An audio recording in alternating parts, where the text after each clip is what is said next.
L'apôtre Jean, le disciple bien-aimé en qui l'image du Sauveur se trouve le plus parfaitement reproduite, ne possédait pas naturellement des dispositions particulières. Non seulement il était impérieux et ambitieux, mais encore impétueux et irritable sous l'offense. Toutefois, à mesure que le caractère divin se révéla à lui, il eut conscience de ses imperfections et en fut humilié.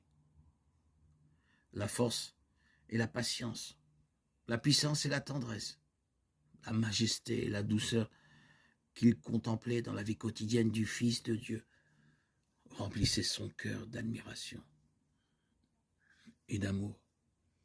Jour après jour, son âme était attirée vers lui, et le moi absorbé par l'amour de son maître.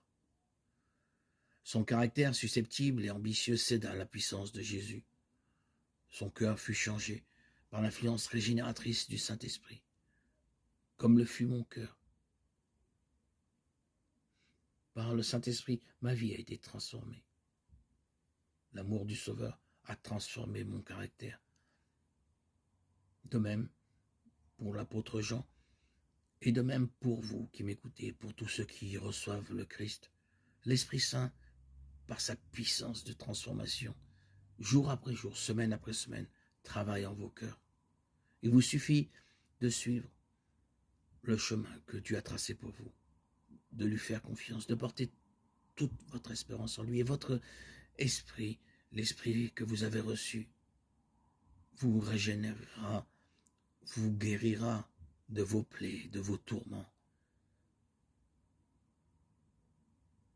Il vous sanctifiera, vous édifiera.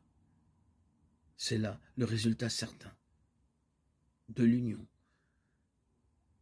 qui s'est faite entre moi et Jésus et qui se fait entre tous les disciples, entre tous les croyants, tous les fidèles du monde entier qui portent leur foi en Christ, en Jésus.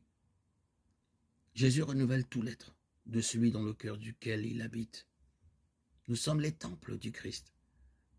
Par son esprit, nous sommes touchés de son amour qui n'est pas l'amour passionnel de ce monde, l'amour terrestre, mais l'amour de Dieu, qui touche, saisit nos cœurs et notre esprit, subjugue notre âme, élève nos pensées et nos désirs. C'est ainsi que nous sommes tous attirés par le Christ et vivons selon la parole de Dieu. Le Dieu du ciel nous a apporté la grâce de recevoir son esprit. Oh, merci Seigneur Jésus, Dieu plein de bonté, de miséricorde, qu'il est bon de côtoyer, de vivre de ton esprit, qu'il est bon de t'adorer, mais de te louer et de te remercier Seigneur pour toutes ces bontés dans nos vies. À toi Seigneur, toute louange, toute gloire et toute gratitude pour les siècles des siècles.